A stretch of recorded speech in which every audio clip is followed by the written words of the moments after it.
I sat down with my aunt and talked to her about it. I said, yes, I have two partners and they're really wonderful. I was like, yeah, but like, thank you so much for like understanding and respecting. You were very nice and kind to the both of them. Mm. And she said, no, no, no, no, no. I do not understand it, but I respect it and I respect you and I love you and I want you in my life. So Oh. that's it, And I said, Thea, let's not sugarcoat things here. There's been lovers in and out everywhere. Just know that I'm deciding to be honest about it and not go behind a partner's back.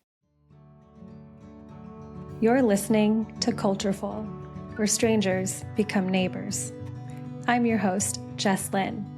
Today's episode is the second half of my conversation with Michelle. In part one, we explored her Latina identity, her telenovela first love, and her pivotal first queer love. In part two, we lean into the radical honesty of her current life, how she integrates her queer and polyamorous reality with her family roots. She lives by pillars of respect and integrity. I'm struck by her courage and skill, choosing to have the hardest conversations to bridge cultural and generational gaps. While many of us choose the path of least resistance, it's remarkable that she doesn't shy away from showing her family her true self. As always, you can watch the full video version on YouTube. Here is part two of my conversation with Michelle. Welcome back from the break. Yay, we're back. Before the break, we had talked about your first love. Mm-hmm. We had talked about your really big, formative first queer relationship.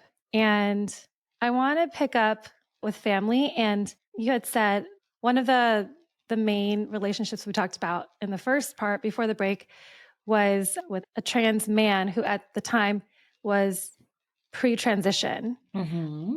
So you were presenting as a lesbian couple, mm-hmm. and you introduced them to your family. And we talked about that briefly. And you mentioned that your mother was like, don't bring anyone that's not a man to mm-hmm. come visit.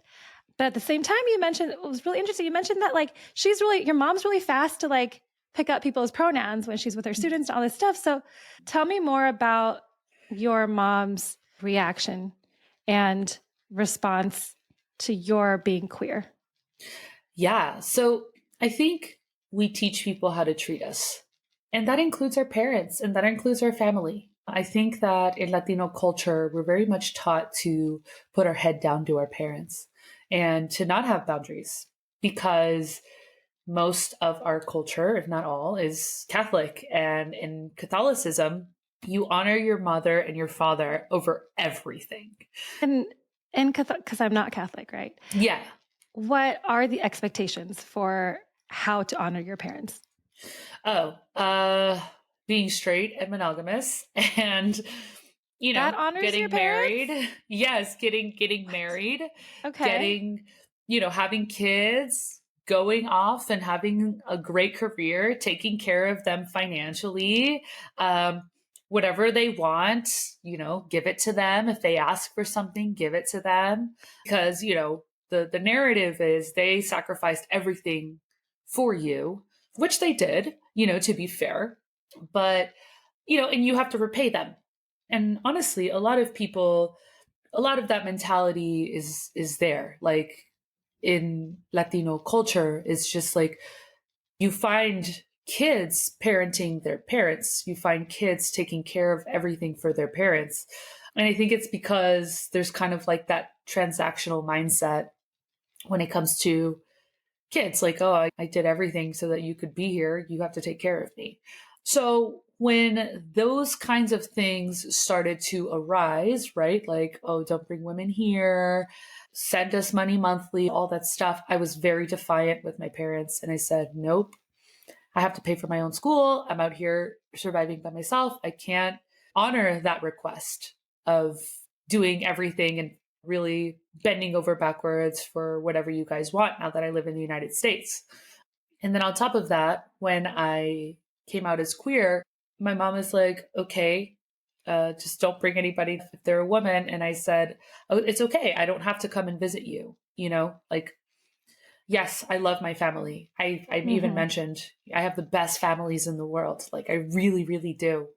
But if there is no respect there, nobody is guaranteed a position in my life. And that mindset is a very Americanized mindset, right? That Mm-hmm. came here in the United States.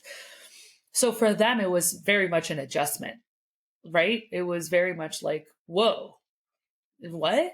I mean, and when I came out as poly to my family and brought two partners to the family function, that for them was like, whoa, okay, can we talk about this first? Like, um, with my parents, I always drew the boundaries of, look, I want you in my life and I love you. And you guys are like literally the best parents in the world. But, you don't have to be in my life if you're going to be disrespectful and not honor the people that I love.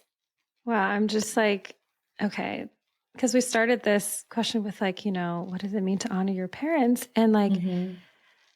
And I kind of just have this like internal gasp as you're explaining the expectation because Mm-hmm. I really, really, really expected you were going to say like a whole bunch of things that like directly relate or impact them. Like, maybe sending money, maybe Mm-hmm. like, taking care of them when they're old or like certain Mm-hmm. things like that. But then as you were talking, it was like everything in life. It was like who you marry, who Mm-hmm. you're with, how you behave. Like, oh my gosh, that's 100%.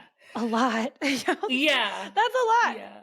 Yeah, it is a Yeah. lot. And it's very traditional. And you know what? It's the script that they were handed.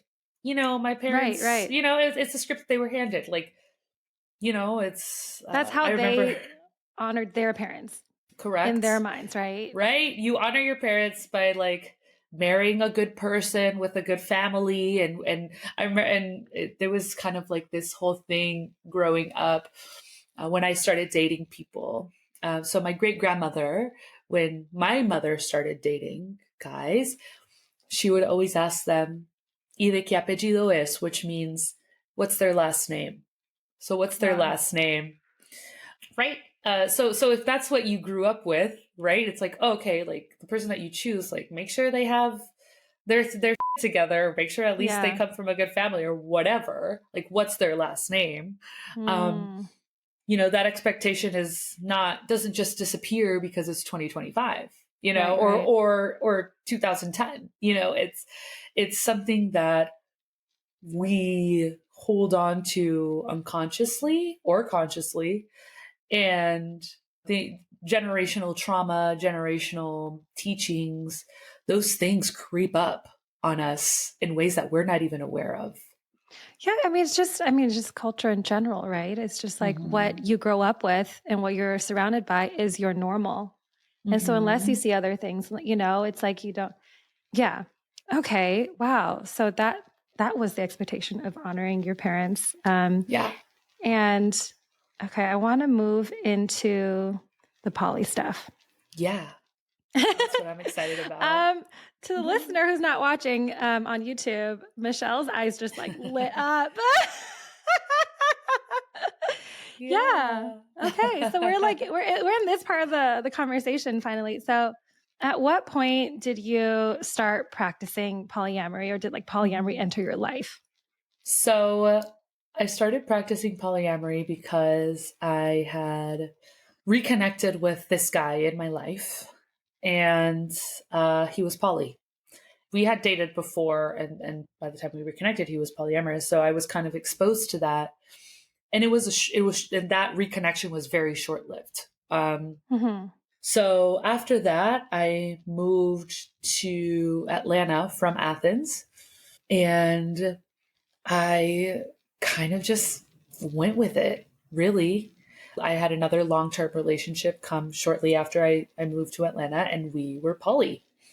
And I dated other people while we were together, and he dated other people and talked to other people and had other intimate connections with other people, not sexually intimate, emotionally intimate Mm. with other people because we were together all throughout COVID.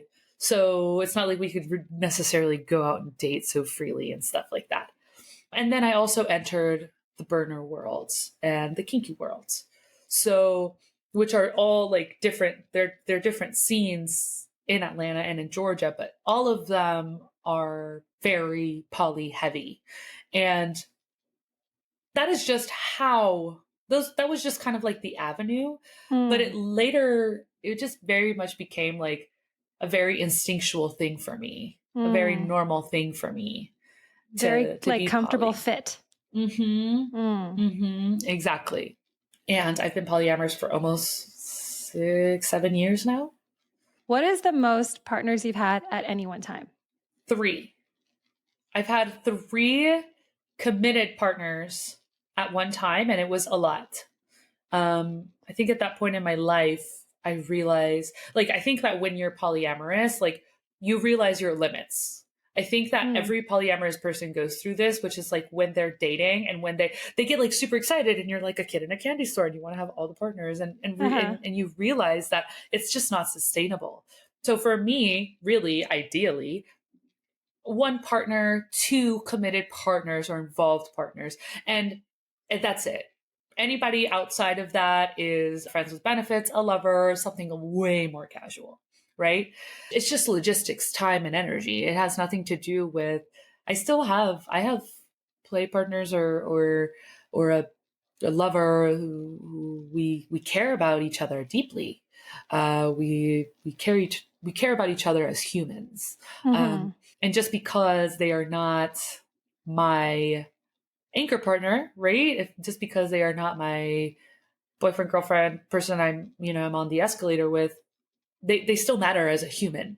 I still treat them with respect and I'm still honest with them. I still take the time to, if they feel uncomfortable with something, I still take the time to talk to them about it. I don't dismiss the value of the relationship just because they're not meeting my parents, So Tell me about the time you had 3 partners at the same time. Like, what were the people like? And, yeah. the meet cute, all of it. Give me the dates. Yeah. I had a partner of a year and a half. By that time, we were together for a year. And then I had met this other guy. I don't want to use anybody's names. Right. But just to respect their privacy, of course. To respect their privacy. So I had a partner. We'll call them Jay. Jay is a cisgender female, femme. So cisgender woman. And then I had another partner who that man is just so beautiful. I mean, he's very stereotypical, very attractive. Any room we would walk into, like, girls would just come left and right, truly. He had blue eyes. He was a silver fox, tall, tatted up. Like, he was so handsome. And we were together for a couple months by that point. And then I met another guy. We'll name him David. And David was a tattoo artist. And really what the dynamic became when I had that many partners was I had a Monday partner, a Wednesday partner, and a Friday partner. And then we would kind of like be like, hey, what weekend can I get you? Or what, I would have to be very proactive with my calendar. So, it was exhausting. I felt cared for and loved, but like my phone would not stop ringing. And, I in that moment in my poly journey, I realized, okay, these are the boundaries, right? And then what happened later on was I had this is the part that they don't tell you when you decide to practice polyamory, which is, oh my God, I had like 2 breakups in 1 week and it was hard. It was hard. And then my partner, Jay, which was my girlfriend, she was there for that. And or my former girlfriend, we aren't together anymore. But yeah, it's poly can be chaotic. Poly can be great in so many ways. Poly can be open and communicative and can give the space to have very vulnerable conversations and have so much connection, but it can also be very exhausting. So that's as many partners as I've had. at one time, committed partners. But now I'm single and enjoying life and enjoying connections at all levels. So, can you describe the burner scene that you're in? so I started going to Burn. So there's Burning Man, which I'm pretty sure is the burn that everybody is familiar with. It's kind of like the most mainstream burn, but what people don't realize is actually throughout the United States there are regional burns, so there are small burns. There's even an And Africa burn. There's like burns. there's there's an Africa burn. There are burns of I all have looked into this. kinds. I've Oh, always wanted to go really? to a burn, but I That's so haven't actually funny. made it to one yet, just logistically. That's so funny. Yeah, yeah, Uh-huh. yeah. I've been going to burns since 2018, and it really like kind of changed my life. I mean it in like the people that I've met, the things that I've learned, the experiences that I've had, and in burner in the burner world, like a lot of things go. Like we Mm-hmm. have basic, there's obviously boundaries and but it's all about consent. And there are like some principles that everybody goes by, and we kind of come together as community, build this whole like small town with over the weekend, and there's all kinds of stuff that you can do. And then, at the end of the weekend, you pack up and you come back home. But in this world, there's like so many poly people. I camp with polycules who like everybody has their own tent, and maybe two metas share a partner. So like one of them will have them one night and one of them will have them the other night, or they'll split the time like, hey, I'm gonna have, you know, Friday night with them and we're gonna go throughout the burn, and on Saturday night the other partner has their other, they go off and do their own thing. So it's all just logistics. Polyamorous people are just logistical nerds. We're logistic nerds. And logistic nerds Willing and to. relationship nerds. And it's Uh-huh. really ridiculous. But this is the thing. Growing up, cheating happened. Other relationships happened. And I saw the chaos that that infidelity would bring, and the destruction and the dishonesty and the pain that would bring. And I look at that and I said, hell no, I don't want that. And now I'm in spaces where people share romantic partners. They're not necessarily involved with each other, but they happen to have like a hinge, or they happen to have a same partner. And it's not drama and chaos and lies and dishonesty and hiding. It's, hey, I'll just see them on Thursday. Like, and that for Uh-huh. me is the shift. And that's the thing. I truly believe that polyamory is a choice. There are people, if you talk to them in the poly world, that polyamory is like a sexuality, that you don't get to choose it. I Mm-hmm. think that part of the human experience at some point, everybody goes through this regardless of your gender, sexuality, whatever. We all go through this world and we meet somebody that we're attracted to at any point. And at some points, we find ourselves single. And at other points, we find ourselves partnered. And when we find ourselves partnered, we here is the first kind of crossroads. I can either act on this connection that I have just come across, or I cannot act on this connection that Mm-hmm. I have come across because I am monogamous and I am partnered and I will not do it. Great. If you decide to do that, wonderful. If you come across somebody that you're attracted to, you find yourself partnered, and you decide to act on this connection, in comes in the second crossroads, which is, okay, I can be honest about it and go to my partner and tell them, hey, I'm attracted to this person. I would like to act on this connection. Or I can go behind their back and lie to them about it, which Mm-hmm. is the road that a lot of people take. Regardless of just choosing polyamorous or not, I think that everybody goes through this at some point in their lives, Mm-hmm. right? Or maybe there's people who don't, I don't know, but I think the majority do.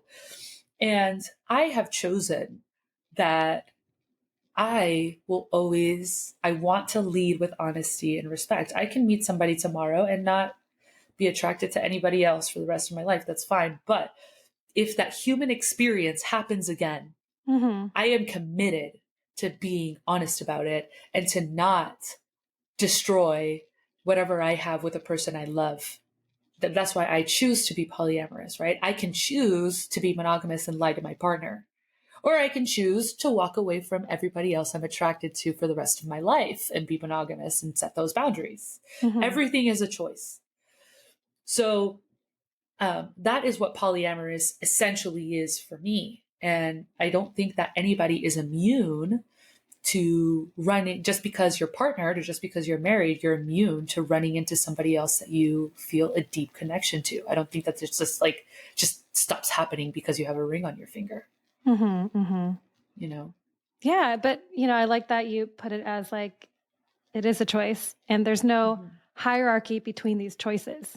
Just Mm-hmm. everyone just has their own choice to make and what kind of relationships they want, what kind of life they want, what kind of experiences they want, right? Mm-hmm.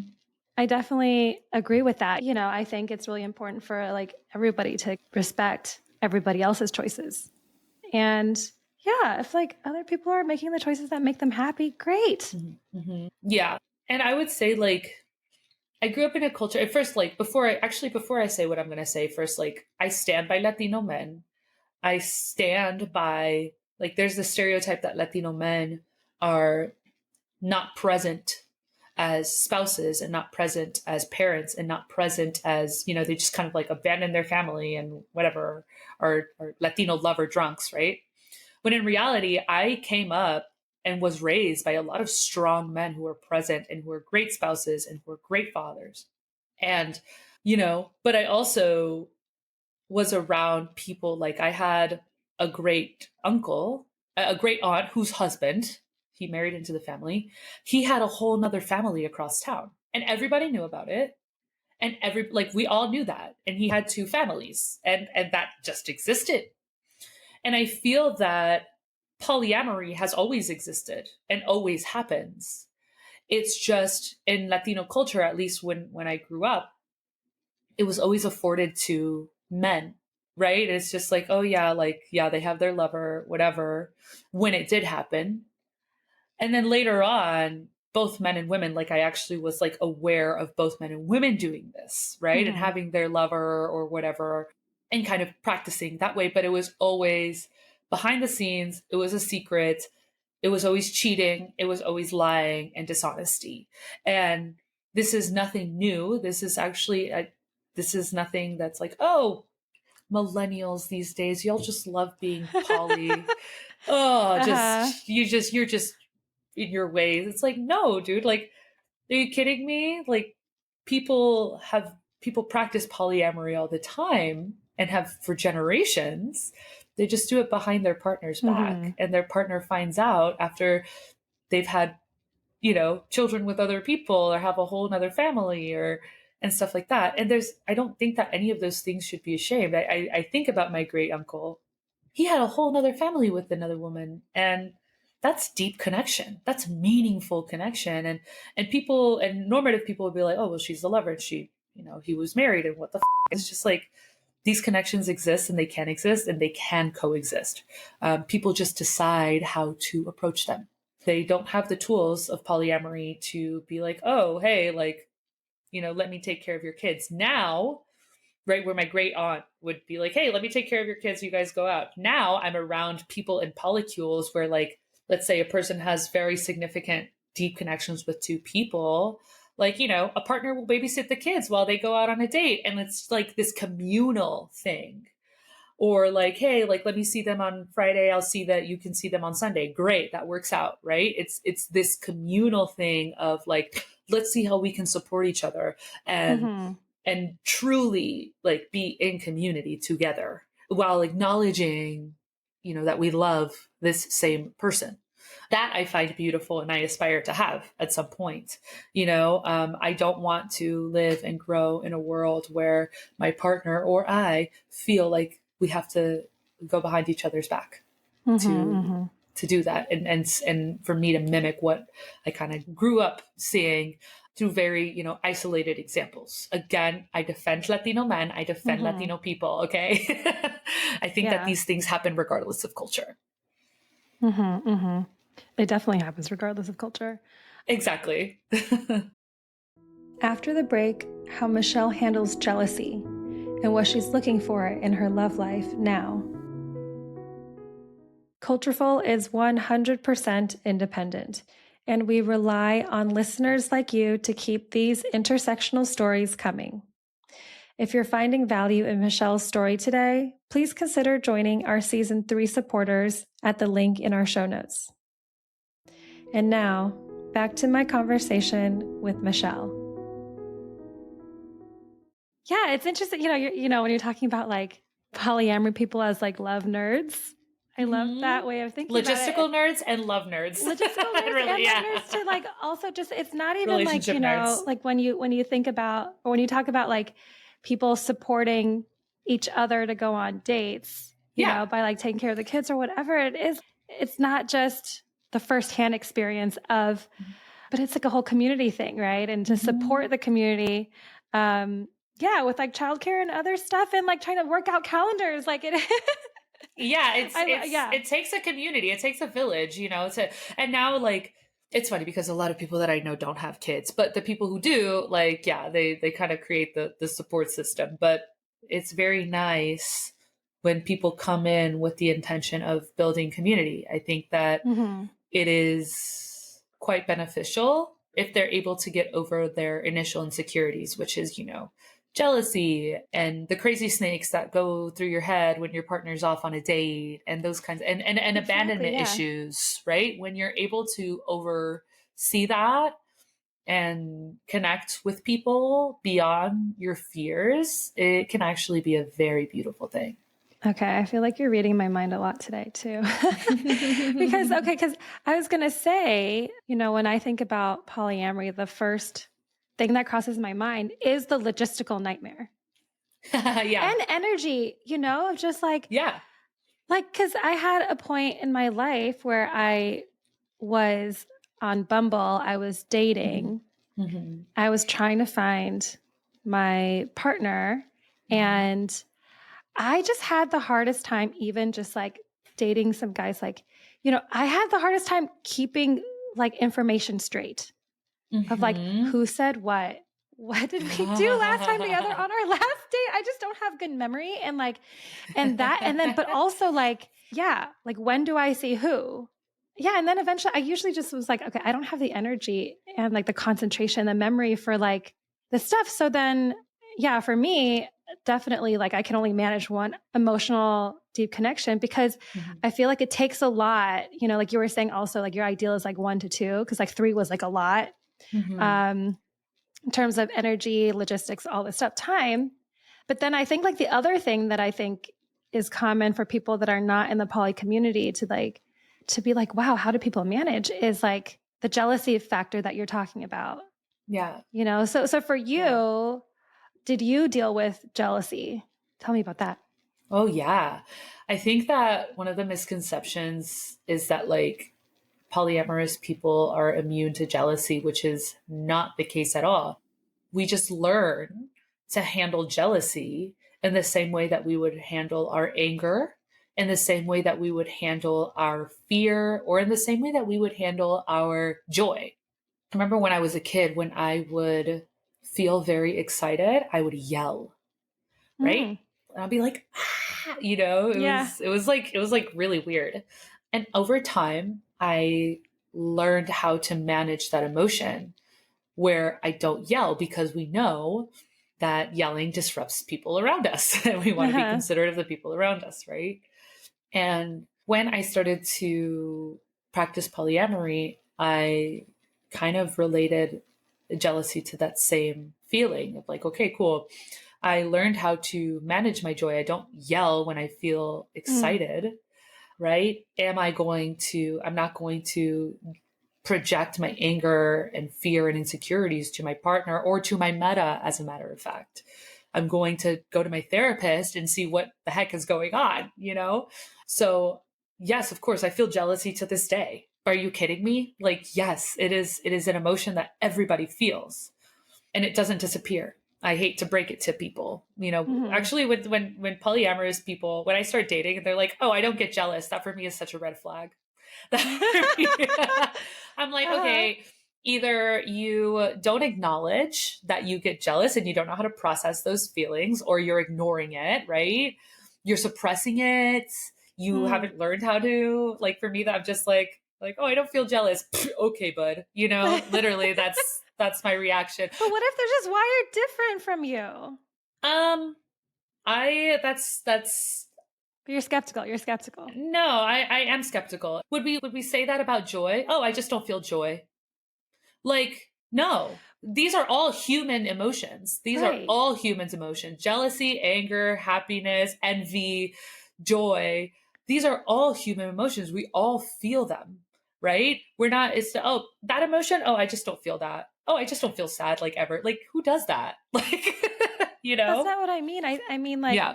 I think there's like, I think I'm also thinking about this because of an interview I had where it's for my guest whose name is Aisha. She was talking about, her relationship with her dad and just how she had a very possessive love for him, and she was very possessive, and she just kind of like kept framing it like she just, when she loves something, it's like a very possessive feeling. And I just think like, I think I don't identify that way. I think some people that I love, like it's a little bit more possessive. Sometimes it's not. And so I wonder, like, for some people, like maybe the way they love is just less, like they don't have that possessiveness feeling. So maybe of course people feel jealousy in general, but maybe not about their romantic partners. Maybe they feel jealousy in another part of their life, but not that. You know what I mean?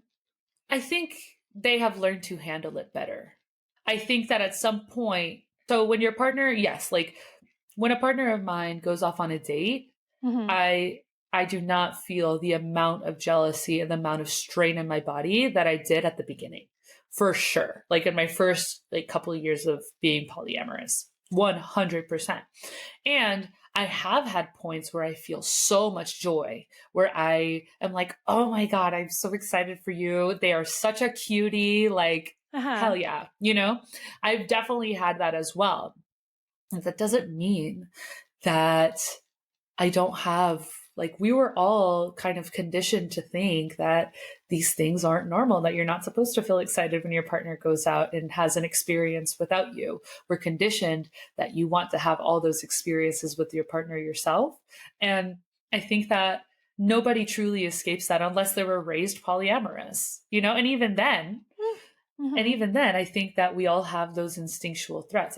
So I want to come back. We started with your Latin culture, and I want to come back to now that we know, more about your relationship history, your journey with your sexual orientation from Mhm. bi to now, you said pansexual and queer, right? Yes, I do identify more as a queer person. Okay. I'm a good old queer, Uh-huh. person. Yeah.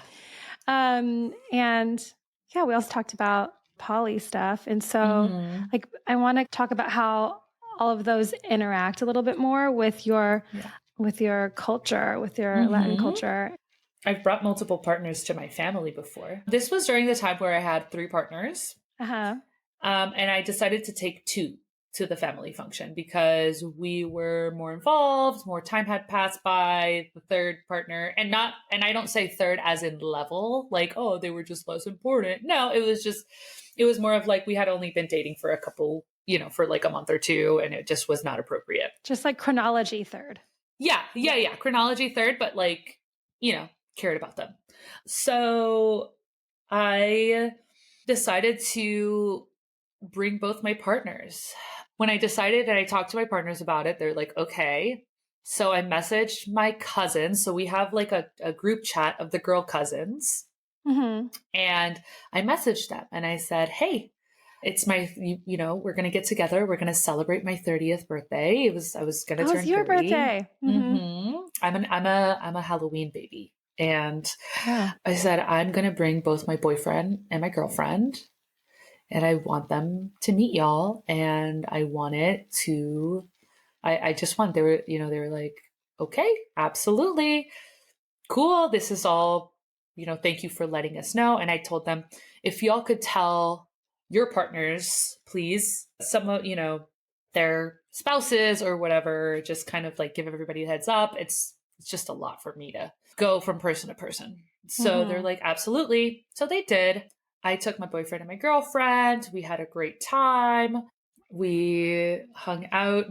Both my partners, they would kind of like decompress together because they were buds, right? So they'd be like, Mm. dude, like Pebbles or Michelle's family is like wild, right? Because we're a big family. There's 20 cousins, there's kids everywhere, there's partying, like everybody's having a good time. And yeah, I mean, it was really, really wonderful. So that night was really great. However, later on, a couple days later, the family got back together to celebrate another person's birthday. That's the thing about like big families, there's always a birthday going on. So Yeah. I sat down with my aunt and she said, now granted, my aunt's like 67. I think she's like in her 70s now, but she said, what was that? Like, what's going on? I Mm. guess nobody like sat down and talked to her about it. I said, yes, I have two partners and they're really wonderful. And she started asking, like, are they involved with each other? Is it like the three of you? What's going on? I said, no, I date them both separately. They are both friends though, and all Mm-hmm. that stuff. And I was like, yeah, but like, thank you so much for like understanding and respecting. You were very nice and kind to the both of them. Mm. And she's like, that's so funny because I was so in my head. I thought I was being a total, can I say bad words here? I thought I was Well, being I'll a bleep total it out. to them. Yeah, Okay. I thought I was being like a total to them. I said, no, I didn't notice anything and they didn't notice anything. And she's like, okay, yeah, no, and funny enough, she was actually a lot more nicer to my boyfriend than my girlfriend. Mm. She was a lot more welcoming to my boyfriend than my girlfriend. Now, again, we're going back to Latino culture, right? Right. Man, blah, blah, blah, whatever. It's also like what she understands more. Uh-huh. Yeah. Yeah, Seeing you with someone who is male presenting. exactly. So, I said, thank you.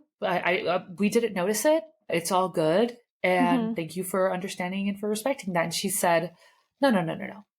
I do not understand it, but I respect it and I respect you and I love you Mm. and I want you in my life. So Oh. that's it, And I said, I was like, Dia, let's not sugarcoat things here. There's been lovers in and out everywhere, Mm. throughout everything, like throughout our whole town, through it, like these things happen. Just know that I'm deciding to be honest about it and not go behind a partner's back. And both of my partners deserve the honor to meet my family. I have the most amazing family in the world, and the love is here to be spread and not, Mm. you know, limited to just the main partner. I'm not about that. And this will probably not be the first time or the last time that you might meet multiple partners from me. I refuse to repeat the story. I refuse to lie to my partners, and I refuse to like withhold the absolute amazing love that this family has to give to people. And and she respects it. So that's it. What a conversation. And for her to It be like, was. It actually, the way you was. read it wasn't how I felt. Yeah. But then to be like, but I do respect it and I do respect you. Uh-huh. And I want you in my life. Yeah. And she's aware that, like, if she doesn't, then she might not be in your life. Pretty much. Yeah. And I mean, and the same thing with my parents. I told them, I said, I'm polyamorous. This is the deal because I introduced my partners to everybody. So they were going to get the word, Yeah. it was going to get back to them. Uh-huh. So they're like, whoa, this is weird. Whoa. It's like, dang, you're queer. And now it's all this, like, calm down, Michelle. I said, no, this isn't weird. Mm-hmm. Again, y'all know very well infidelity happens. Let's not get into the nitty gritty, but y'all know very well that these things happen. And if anything, I hope that you can find pride in that your daughter leads with transparency and honesty and is not going to go behind anybody's back, Mm-hmm. and that you raised your child well in that sense. For me, dignity and integrity is just everything.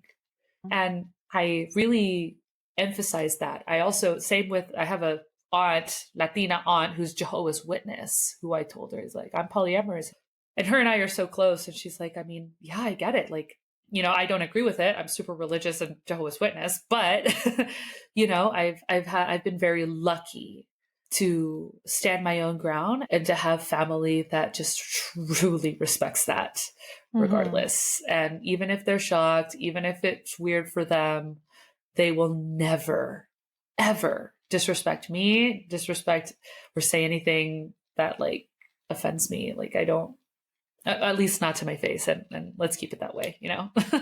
Yeah, when you're talking like, and before you said the word integrity, I was just thinking like, wow, yeah, it just takes a lot of integrity. That was the word that kept coming into my hmm mind, like integrity and strength to hmm be in that family context and like share who you are with them about how you approach relationships and to share that how you approach the relationships is because of these values that you have.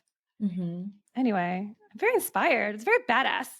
Thank you. I think that Yeah. that's something that they should be proud of. They are Mm. very proud of me. My family says it all the time. They very much admire what I've done for myself Mhm. professionally, in education, relationship wise. I would dare to say that I just will not do that. And I do look forward to a point in my life, you know, where maybe I have multiple partners and I will bring multiple partners again to the family function and they'll get it. So yeah, you know, it's hard sometimes. It's hard to lead like that sometimes. Sometimes it's just Mhm. like, dang, this is a lot, but there's just no other way I would prefer to be. I'm a very bad liar. Like even if I was monogamous, I am such a bad liar. I Shall would be the worst cheater. I would be the worst cheater. Like I couldn't if I tried. I couldn't if I tried. Like So, okay, this is a great segue, talking about like what you would like to have potentially in the future, multiple partners. I think that hearing about your grandmother, like these like really strong figures in your family hmm and how that informed you and shaped who you are today, it really does show. Like Oh, thank it you. really, yeah, I feel like it really does. Like the through line is very obvious. And I'm so glad we went back to hear about some of the family roots. And present day, now you're 32, hmm living in Atlanta. What are you wanting in your love life now? Oh, wow. So what's like it's actually calmed down a lot. I would love an anchor partner, you know, an anchor partner or two. So an anchor partner in the polyamorous world is kind of like your quote unquote partner who you probably live together. You probably are considering getting married, right? Those escalator things, right? This is all a bunch of like poly lingo Hmm. that kind of requires a little bit of background, but I would really love maybe one or two partners if my partner who I don't nest with or isn't considered an anchor, like for them to have their anchor partner. My meta is my partner's partner. So I've always dreamt of like having a house and having what I would call the meta suite. So it'd be like a basement apartment where my partner can have space with their partner. I can have space with my partner, but nobody has to leave the house, right? We don't have to go through the logistics of you having to sleep over somebody else's house so that me and my partner can have like our time together. Like, no, Mm. I want like special space for that. I want to be a comrade with my meta. I think that it, oh man, when there's a good meta ship, when you and your partner's partner just really click and you connect and you can come together to really uplift your partner, there's nothing like it. There's really nothing Hmm. like it. When you surpass kind of like that initial instinct of competing with your meta, but instead you come together and maybe you split the cost of like a cruise and y'all all go to a cruise Wow. or like, hey, like we know that our partner really loves this, let's come together and do this for them. That is just like the best when you have the opportunity to have a metaship in that way. And I haven't had it in a long time, but it's quite a beautiful thing. Solid friendship. Yes, a really solid a Yeah. camaraderie, Mm. right? And if my meta has kids with their partner or, whatever, like, hey, you want us to take care of the kids? Go off and, it takes a village. It's very beautiful. And I actually am around polycules that do that. Mm. And it's very beautiful. And I'm like, oh, there's nothing more that I want than that. But you really have to have the right people. It takes a lot of time. It takes a lot of work and effort, just like a marriage does. And Yeah. like balancing anything else, I just happen to want it to be that way. And that's what I would really love. Currently, I am like 100% single and I'm focusing on my career and on myself. And, I have lovers. I have platonic, if you will, is what I call it, like friends that I have intimate relationships with, but they're not sexual. Mm. So, but we just cuddle really hard, And for somebody, let's say that I start dating, if they see that, they're like, whoa, what's happening here? So I think that the beautiful thing about polyamory is that I get to live different connections and different forms of intimacy, and all of that is allowed, and there's a safe space for it. It doesn't mean, oh, you're cuddling with this person or you're kissing this person. So like, where's that going? Are you guys dating? No, it's not this one prescribed path. It's like, no, I have platonic friends who I love deeply, and I hope to be able to cuddle with them and be super, super sweet and intimate with them for like my whole life, regardless of like who I end up possibly being with or marrying or nesting with, I also have play partners, like, I have a play partner of 2 years, and he just has his new partner, and I'm so happy for him. And I'm just like, yay, go you. So it's an abundance of different connections. And I hope that one day I will have an anchor partner, and maybe two. We'll see. I hope that for you too. That sounds really beautiful. Thank Sounds like you. a really Thank you. full, very, very full life full of love. Mm-hmm. Yeah. And I want to ask this next question as a nod to Quinn, our mutual friend, who she's how we met. Quinn is also known as the Joy Boss. Yes. So I want to ask you right now, what is bringing you joy? What is bringing me joy? My ambition is bringing me joy. I am so excited for what is next, career-wise. Mm-hmm. It's driving me, and like I'm working every single day to make that next step in my career. That journey is truly bringing me joy. Thank you for being really open and authentic, and I really appreciate it. Thank you.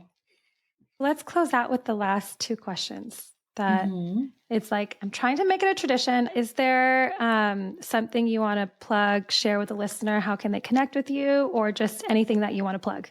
Yeah, there's nothing I necessarily want to plug. I mean, I have an Instagram. It's Pebble Spins. As a hobby, I've been a fire performer for about like 8 years, and I post fire stuff there, and it's fun. And it's very exciting to watch. Yes. Yeah.